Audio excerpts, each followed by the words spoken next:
திருவண்ணாமலை அருகே மின்னல் தாக்கியதில் கால் சிதைந்த நிலையில் சிறுவன் காஞ்சிபுரம் அரசு தலைமை மருத்துவமனையில் அனுமதிக்கப்பட்டு தீவிர சிகிச்சை பெற்று வருகிறார். திருவண்ணாமலை மாவட்டம் வெம்பாக்கம் தாலுகா பகுதியைச் சேர்ந்தவர் ரவி. இவர் மரம் வெட்டுதல், மீன்பிடித்தல் உள்ளிட்ட வேலைகளை செய்து வருகிறார். இவருக்கு ஒரு மகளும் ஈஸ்வர் என்கின்ற மகனும் உள்ளனர். இந்த நிலையில் காஞ்சிபுரம் மாவட்டம் கோலிவாக்கம் பகுதியில் செந்தில் என்பவருக்கு சொந்தமான நிலத்தில் ரவி தனது குடும்பத்துடன் தங்கி மரம் வெட்டும் வேலையை கடந்த 2 வருடங்களாக செய்து வருகிறார்.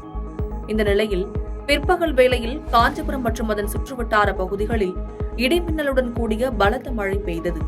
அப்போது அவர்கள் தங்கியிருக்கும் தார்பாய் கொட்டகையில் ரவி மகன் ஈஸ்வர் தனது தங்கையுடன் இருந்த நிலையில் திடீரென இடி தாக்கியது. இதனால் சிறுவன் காலில் பலத்த காயம் ஏற்பட்டதை தொடர்ந்து காஞ்சிபுரம் அரசு தலைமை மருத்துவமனையில் அனுமதிக்கப்பட்டு தீவிர சிகிச்சை அளிக்கப்பட்டு வருகிறது. சிறுவன் பாதத்தில் இடி தாக்கிய சம்பவம் பரபரப்பை ஏற்படுத்தி வருகிறது. பாதகம் செய்பவரை கண்டால் நாம் பயங்கொள்ளலாகாது பாப்பா.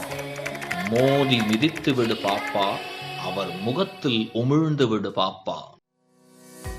அண்மை செய்திகளை உடனுக்குடன் தெரிந்து கொள்ள இணைந்திருங்கள் இயம்நாடு